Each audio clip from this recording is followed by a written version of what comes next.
तो लोकसभा के चुनाव के बाद अब बारी है उपचुनाव की। तो क्या बना रहेगा इंडिया गठबंधन या होगा कुछ फेरबदल? नमस्कार, मैं हूं समर्थ श्रीवास्तव और आप देख रहे हैं चुनाव आज तक।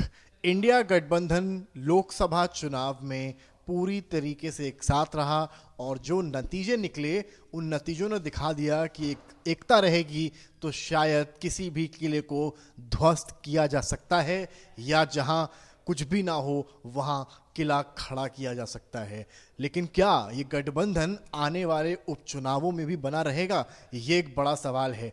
अब हाल ही में उपचुनाव होना है उत्तर प्रदेश में 9 विधानसभा की सीटों पर। वो चुनाव क्यों हो रहा है, उसके कई कारण हैं। सबसे बड़ा कारण ये है कि जो विधायक संसदीय का चुनाव लड़े वो सीटें अब हो गई हैं खाली। इसके अलावा कानपुर में इरफान सोलंकी को हो गई है सजा। तो तमाम ऐसे कारण हैं जिनकी वजह से 9 विधानसभा की ऐसी सीटें हैं जहां पर उपचुनाव होना है। लेकिन सबसे बड़ी बात यहां पर यह है कि इस उपचुनाव में सीट बंटवारा किस तरह से होगा। देखिए, बीजेपी के लिए चीजें साफ हैं, लेकिन समाजवादी पार्टी और कांग्रेस का गठबंधन क्या इस उपचुनाव में भी बना रहेगा? सबसे बड़ा सवाल यही है। 9 विधानसभा सीटें हैं। सूत्रों के मुताबिक जो जानकारी मिल रही है, जो कांग्रेस की लीडरशिप है, जो समाजवादी पार्टी की लीडरशिप है, वो चाहती है जो रिजल्ट्स इस तरह से आए हैं, जैसे कि अगर आप दलित वोट बैंक शिफ्ट की बात करें, जो सपा को फायदा होता है कांग्रेस के आने से, या एमवाई का शिफ्ट होना कांग्रेस में जिसका फायदा सपा के होने से मिलता है, कांग्रेस को ये रणनीति जो है इंडिया गठबंधन आगे लेकर चलना चाहता है। और यही कारण है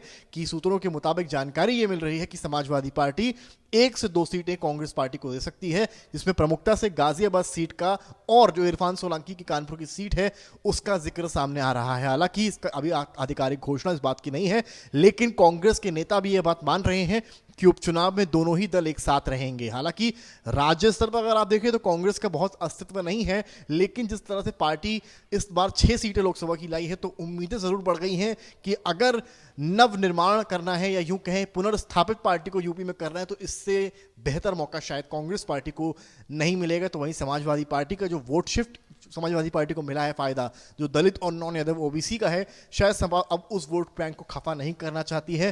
तो कांग्रेस समाजवादी पार्टी के लिए जरूरत भी है और कुछ हद तक अगर 27 को टारगेट करें तो मजबूरी भी। 2027 के चुनाव पर अब समाजवादी पार्टी की भी नजर है, कांग्रेस की भी नजर है और बीजेपी की भी नजर है।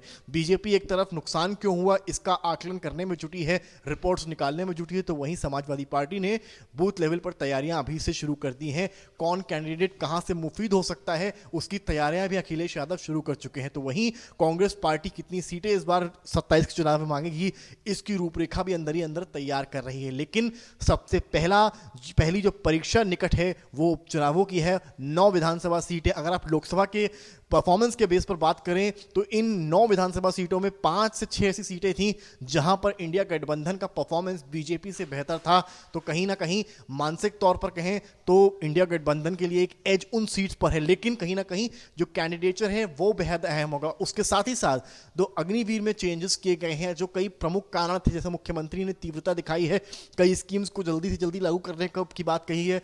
तो क्या बीजेपी ने जो सीख ली है उसका फायदा कहीं ना कहीं चुनाव के रिजल्ट्स में देखने को मिलेगा, या फिर इंडिया गठबंधन जो कि पूरा मन बना चुका है उपचुनावों में भी एक साथ जाने का, उसका विजयी रथ आगे बढ़ता नजर आएगा?